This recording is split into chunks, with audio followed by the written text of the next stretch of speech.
গত মে মাসে ভারতের সঙ্গে যুদ্ধে বীরত্বপূর্ণ অবদান রাখায় সেনাবাহিনীর সর্বোচ্চ পদক ফিল্ড মার্শালে ভূষিত করা হয় পাকিস্তানের সেনাপ্রধান আসিম মুনিরকে।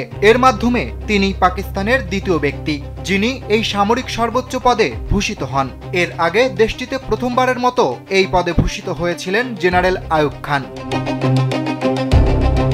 এদিকে কাশ্মীরের ঘটনাকে কেন্দ্র করে যুদ্ধে জড়ানো ভারতকে ব্যাপক আকারে নাস্তানাবুদ করে পাকিস্তানের সেনাবাহিনী, যার জন্য ফিল্ড মার্শালে ভূষিত হওয়া সেনাপ্রধান আসিম মুনিরের পদটি এবার বদলেই ফেলতে চাচ্ছে ইসলামাবাদ। স্যান্ডেলিনা সো, রূপচর্চায় আভিজাত্য।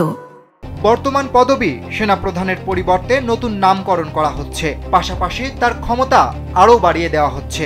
আর এর জন্য করতে হবে সংবিধান সংশোধনও। তবে এতে রাজি হয়েছেন শেহবাজ শরীফের সরকার। শনিবার এই পরিবর্তনের প্রস্তাব পাকিস্তানের পার্লামেন্টের উভয় কক্ষে পেশ করা হয়েছে। পাকিস্তানের সংবিধানের ২৪৩ নম্বর ধারায় সেনাপ্রধানের ভূমিকার কথা বলা হয়েছে। এবার সেই ধারাতে সংশোধনের প্রস্তাব আনা হয়েছে।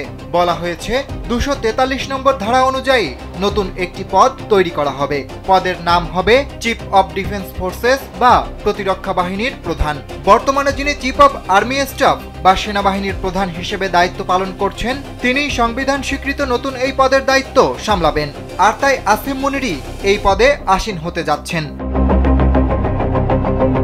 এছাড়া নতুন সংশোধন প্রস্তাবে সেনাবাহিনীতে দেশের প্রধানমন্ত্রী এবং প্রেসিডেন্টের নিয়ন্ত্রণের বিষয়টিতেও জোর দেওয়া হয়েছে। তা পাশ হলে প্রধানমন্ত্রীর পরামর্শে প্রেসিডেন্ট স্থল, নৌ ও বিমান বাহিনীর প্রধানকে নিয়োগ করবেন। একইভাবে নিয়োগ করা হবে প্রতিরক্ষা বাহিনীর প্রধানকেও। সংবিধান সংশোধনের প্রস্তাবে commander of national strategic command নামের আরও একটি পদ তৈরির কথা বলা হয়েছে। দেশের পরমাণু এবং কৌশলগত সম্পদে নজরদারি করবেন এই পদাধিকারীরা। তাকে সেনাপ্রধানের পরামর্শ অনুযায়ী নিয়োগ করবেন প্রধানমন্ত্রী নিজে। পাশাপাশি field marshal, marshal of the air force এবং অ্যাডমিরাল অব দ্য ফ্লিটের মতো সেনাবাহিনীর শীর্ষ পদে থাকা কর্মকর্তাদের জন্য বিশেষ মর্যাদার কথা বলা হচ্ছে, যারা আজীবন সাংবিধানিক সুরক্ষা পাবেন। অরিত্র বাসু, কালবেলা।